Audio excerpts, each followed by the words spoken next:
زنارا مام کو ایک گینگ سے ہمیں بچایا تھا، وہ تو ایک شریف ہیں اور سچ کو سامنے لا رہی ہیں.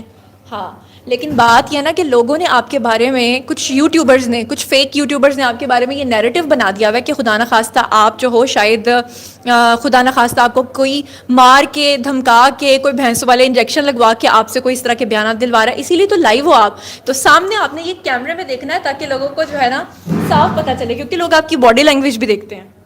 تو اب کیا کہو گے اس طرح کے لوگوں کے بارے میں جو کہتے ہیں کہ جناب آپ کو انجیکشنز لگوا کے یہ سب کچھ کروایا جا رہا ہے؟ پہلی بات تو میں ان تمام یوٹیوبرز کو یہ کہنا چاہوں گی، ماریہ علی، بشریٰ شکیل اور مہرین سبطین کو میں یہ کہنا چاہوں گی کہ یہ ساری جھوٹی باتیں کرنا بند کر دے. مجھے آپ کی ہمدردیوں کی کوئی ضرورت نہیں ہے، اور مجھے پتہ ہے آپ کو کتنی مجھ سے ہمدردی ہے، مجھے سارا پتہ ہے، میں سارا جانتی ہوں. آپ میرے ہسبینڈ کی رسپیکٹ کریں، ٹھیک ہے، اور اس کے بارے میں جو یہ گینگ ہے وغیرہ وغیرہ یہ ساری باتیں بند کر دیں. اور آپ کے بارے میں تو وہ آج بھی سوشل میڈیا پہ سب لوگ لگے ہوئے ہیں کہ آپ کو خدا نخواستہ آپ کے گھروں پہ تالے لگے ہوئے ہیں اور آپ لوگ بھاگ رہے ہو، اور آپ لوگ جو ہیں وہ میڈیکل کے لیے نہیں جا رہے ہو، اور پتہ نہیں کیا کیا اٹ پٹانگ باتیں. اچھا میں اگلا کامنٹ ریڈ کر دوں. اگلا کامنٹ ہے جی کہ کسی نے لکھا ہے کہ اللہ تعالیٰ آپ کو بھی ایسی بیٹی دے جیسے کہ آپ، تو مجھے اپنی طرف سے بددعا دی اور اللہ کر کے وہ بھی بھاگے اور پھر آپ کو پتہ چلے. کیا کہو گے ایسے لوگوں کو؟ میں ایسے لوگوں کو یہ کہنا چاہوں گی کہ کوئی جیسا بھی ہے اس کو کم سے کم بد دعا تو نہ دیں، اللہ تو دیکھ رہا ہے نا. تو مطلب وہ ایسے کون سے حالات تھے کہ جس کی وجہ سے آپ کو اپنے گھر سے، ظاہری بات ہے شوق سے تو کوئی نہیں بھاگتا، ایسے کیا حالات تھے کہ آپ کو اپنے گھر سے جانا پڑا؟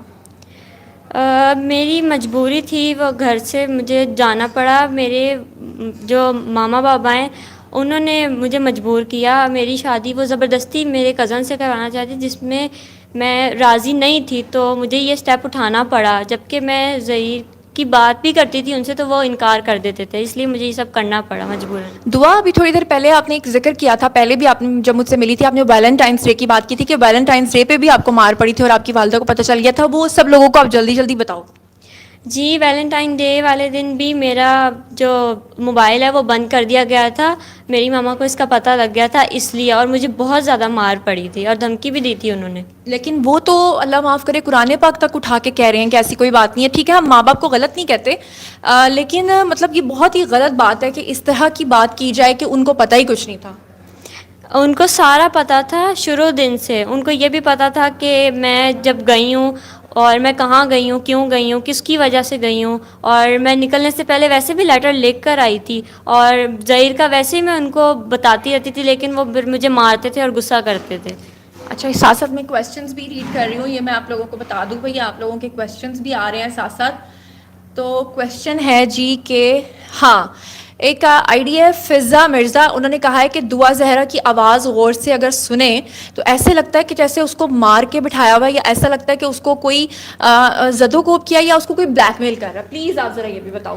ایسا کچھ بھی نہیں ہے، مجھے کوئی بلیک میل نہیں کر رہا، نہ ہی مجھے کوئی مارتا ہے. میں جو بھی کہتی ہوں اپنی مرضی سے کہتی ہوں، اپنے پورے ہوش میں اور اپنی خوشی سے کہتی ہوں. تو جو لوگوں میں کو سب کیسے یقین دلایا جائے کہ آپ بالکل آزاد شہری ہو، گھوم پھر رہی ہو، شاپنگ کر رہی ہو، بازاروں میں جا رہی ہو، لیکن لوگوں نے سوشل میڈیا پر آپ کو پتہ نہیں کیا بنایا ہوا ہے؟ اس کے بارے میں کیا کہوں، میں جو بھی کہتی ہوں لوگ اس کو نگیٹو ہی لے کے جاتے ہیں کہ نہیں یہ کڈنیپ ہی ہے. جب بھی کہہ لو وہ یہی بولتے ہیں ہمیشہ.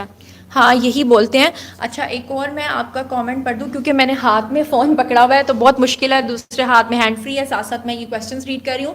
اچھا دعا یہ ایک شخص ہے، یہ ناظرین میں آپ کو بھی دکھا دیتی ہوں. یہ ایک شخص ہے جو آپ لوگوں کے بارے میں تقریباً 3 گھنٹے کی ایک لائیو اسٹریمنگ کرتا ہے، اور یہاں پر آپ کے جو لنڈن والے ماموں ہیں اور جو آپ کی وہ میری آنٹی ہیں وہ بھی یہاں پر آ کر بیٹھتی ہیں، فیاض رامے جو ان کے وکیل ہیں وہ بھی بیٹھتے ہیں. اس شخص کے بارے میں آپ کیا کہنا چاہو گے؟ دیکھیں یہ بہت گھٹیا آدمی ہے. یہ ظہیر کی فیملی کو جو ہے نا بہت برا کہتا ہے گینگ ہے. یہ یہی ہر وقت کہتا رہتا ہے. میں اس کو یہ کہوں گی کہ کم سے کم سچ تو بولو، تم نے اللہ کو بھی منہ دکھانا ہے. ہمیشہ جھوٹ ہی بولنا ہے، جھوٹ کا کوئی جو ہاتھ نہیں ہوتا. سچ ایک نہ ایک دن پتہ لگ ہی جاتا، تو سچ تو بولو. اور لائیو اسٹریمنگ کرتے ہوئے شخص پتہ کیا کرتا ہے؟ یہ لوگوں کو کہتا ہے میرے چینل کو سبسکرائب کر لو اینڈ پہ جا کے. اچھا جی اب میں ایک اور کامنٹ ریڈ کروں گی آپ کا کہ کسی نے کہا ہے کہ اللہ کر کے ہینڈ فری پکڑ لو بھائی، میری آواز پتہ نہیں کلیئر آ رہی کہ نہیں. کسی نے کہا اللہ کر کے آپ کے گھر میں بھی کل کو ایسی بیٹی ہو اور وہ گھر سے بھاگے، تو آخر آپ کے ساتھ ایسا کیا ہوا کہ آپ مجبور ہوئی یا آپ کو لوگ بد دعائیں دے رہے ہیں؟ دیکھیں میں جو ہے نا میں اپنی بیٹی کے ساتھ ایسے فرینک رہوں گی کہ اس کو بھاگنے کی نوبت ہی نہیں آئے گی. میں اس کے ساتھ دوست بن کے رہوں گی کہ مجھ سے جب بھی چاہے وہ مجھ سے ایسی باتیں شیئر کر سکتی ہے. ہاں تو دعا پھر آپ اپنے والدین کو کیا پیغام دینا چاہو گی؟ کیونکہ مطلب وہ اپنی ضد نہیں چھوڑ رہے ابھی تک. ٹھیک ہے ان کا حق ہے وہ قانونی کارروائی کریں، لیکن وہ ضد نہیں چھوڑ رہے اور وہ کہہ رہے ہیں کہ نہیں جی نہیں آپ اغوا ہی ہوئی ہو. میں اپنے والدین سے یہ کہوں گی کہ اپنی ضد چھوڑ دیں اور جتنی رسپیکٹ وہ میری کرتے ہیں اتنی زہیر کی بھی کریں اور ہمیں ایکسیپٹ کر لیں. اور میں کڈنیپ نہیں ہوئی یہ بات وہ بھی جانتے ہیں شروع دن سے. آپ نے سوٹ بہت پیارا پہنا ہے، پھر مجھ پہ الزام لگ جائے گا کہ یہ سوٹ میں نے آپ کو دیا ہے اور یہ کہ آپ کو میک اپ کرنا نہیں آتا. آپ تو مجھ سے بھی زیادہ اچھا میک اپ کر کے آئی ہو. یہ سوٹ مجھے ظہیر نے دلایا ہے اور یہ میک اپ میں نے خود کیا ہے. اچھا تو آپ کی والدہ تو کہتی ہیں کہ میری بیٹی بہت چھوٹی ہے اور وہ 14 سال کی ہے. ایسا کچھ بھی نہیں ہے، میں 17 سال کی ہوں اور جو وہ 14 سال کی کہتی ہیں انہوں نے وہ پیپرز میں میری عمر کم لکھوائی ہوئی ہے. ہاں بالکل. اور دعا ایک اور بات، کسی نے پوچھا تھا کہ آپ جس دن آئی ہو اپنے گھر سے اور اس دن سیٹرڈے کا دن تھا اور جس دن آپ پنجاب یونیورسٹی میں پہنچے اس دن سنڈے کا دن تھا، تو سنڈے کو وہ کہتے ہیں کہ یونیورسٹی آف ہوتی ہے، آپ نے وہاں پر آ کر اسٹوڈنٹ سے کیسے کال کروائی تھی؟ یہ سوال کا جواب ضرور دو، سب لوگ جاننا چاہتے ہیں. دیکھیے میں جب گھر سے نکلی ہوں نا اس وقت ٹائم تھا صبح کا 10:30 11 بجے کا، اور میں اس کے نیکسٹ ڈے وہاں پہنچی ہوں لاہور پنجاب یونیورسٹی صبح تقریباً 8-9 بجے، اور وہاں پہ ایک کارنر میں 3-4 لڑکیاں بیٹھی ہوئی تھیں اور وہ اسٹوڈنٹ تھیں.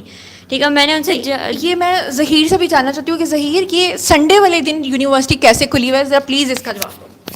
لیکن جو پنجاب یونیورسٹی ہے نا وہ بڑے پروگرامس کو ڈیل کرتی ہے، اور وہ ایسا نہیں ہے کہ وہ سیٹرڈے سنڈے کو بالکل ہی کلوز ہوتی ہے.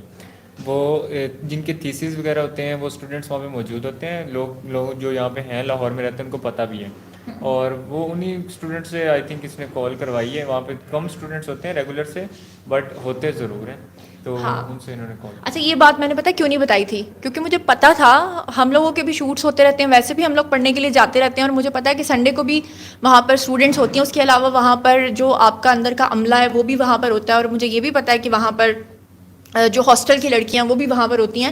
لیکن اگر یہ بات میں کرتی نا، آپ لوگ نہ کرتے اور یہ لائیو نہ ہوتی، تو لوگوں نے کہنا تھا کہ شاید یہ بات بھی آپ کو سکھائی گئی ہے، اسی لیے میں نے آپ لوگوں سے یہ بات لائیو پوچھی ہے. اچھا اور بھی اس کے علاوہ اگر آپ لوگوں کے کوئی سوالات ہیں آپ کامنٹ سیکشن میں پوچھ سکتے ہیں. پھر دعا اور ظہیر جو ہے وہ دوبارہ ہمارے ساتھ ہوں گے. انہوں نے اپنا نیا چینل بھی بنا لیا ہے، انشاءاللہ بہت جلد میں آپ لوگوں کو جو ہے وہ بتاؤں گی. اور بھی سوال اور بھی، ہاں ایک سوال رہ گیا ہے بھائی، شکر ہے مجھے یاد آ گیا کہ آپ کے ایک کزن جن کا بہت مسئلہ بنا ہوا ہے، جو آپ کے گھر پہ ٹھہرے ہوئے تھے، آپ کے والدین کہتے ہیں ہم نے کبھی شادی کی بات کی نہیں تھی، وہ کیا معاملہ ہے ذرا بتائیں گی؟ دیکھیے وہ جو کزن ہے نا میرا تایا کا بیٹا، وہ کتنے من سے میرے گھر میں رہ رہا تھا. ٹھیک ہے، اور جو مجھے بہت بری لگتی تھی بات، اور میری اس سے شادی کی بات چل رہی تھی، سوچ رہے تھے. ٹھیک ہے، اور میری مرضی کے خلاف یہ سب کر رہے تھے، جبکہ میں ظہیر کا بولتی تھی تو وہ انکار کرتے تھے اور مجھے مارتے تھے. اور میں یہ کہنا چاہتی ہوں کہ وہ کیوں اب میڈیا پہ نہیں آ رہے؟ میرے تایا اور جو کزن ہے وہ بھی تو میڈیا پہ آئیں. ہاں جی بالکل ان کو آنا چاہیے. اور مہدی علی کاظمی کو، اپنے فادر کو کیا پیغام دینا چاہتی ہو؟ میں ان سے یہی کہوں گی کہ ظہیر کی بھی رسپیکٹ کریں جتنی وہ میری کرتے ہیں، اور ایکسیپٹ کر لیں ہمیں اور ضد چھوڑ دیں. بالکل ضد چھوڑ دیں. اور مہدی علی کاظمی صاحب کو ہم نے آج انوائٹ کیا تھا ناظرین، وہ نہیں آئے، ان کی مرضی. ایک ولاگر کے تھرو انہوں نے ایک سائلنٹ میسج بھی بھیجا کہ میں قانونی کارروائی کا حق رکھتا ہوں، جو کہ ان کا پورا حق ہے، لیکن وہ اینڈ پہ جا کے ہونی سلائی ہے. لیکن کائنڈلی اللہ کا یہ شکر ہے کہ 80% لوگوں کو سچائی پتہ چل گئی ہے کہ یہ کوئی کڈنیپنگ نہیں ہے، اور یہ 100% لو میرج کا کیس ہے. اور لوگ جو ہے اس کو بلا وجہ جو ہے وہ کڈنیپنگ کا نام دے رہے ہیں، جو کہ سراسر غلط ہے. آج کے لیے اتنا کرتے ہیں کافی. اس کے بعد دعا اور ظہیر ہمارے ساتھ اکثر آن لائن رہا کریں گے اور آپ کے آن لائن سوالوں کے جواب دیا کریں گے. اپنے چینل سے بھی آن لائن یہ لائیو آیا کریں گے، آپ لوگوں کو سوالوں کے جواب دیا کریں گے. ظہیر چینل بنانے کا کیا مقصد ہے، جلدی سے لوگوں کو بتا دو. چینل بنانے کا ریزن ہی یہ ہے کہ ہم اپنا سچ جو ہے نا خود اپنے تھرو لوگوں تک پہنچائیں، تاکہ لوگوں کو یہ جو شک ہے کہ کوئی ان کو سکھاتا ہے یا ایسا کچھ بھی ہے یا انڈر پریشر ہے، ایسا کچھ بھی نہیں ہے. ہمارے بلاگز وغیرہ بھی آئیں گے اور ہم لوگوں کے Q&A ویڈیوز میں ان کے آنسرس بھی کریں گے انشاءاللہ. انشاءاللہ تعالیٰ آپ کے جو Q&A جو بھی آپ کے کویشچن آنسرز ہوا کریں گے وہ دعا اور ظہیر آپ کو لائیو بتایا کریں گے.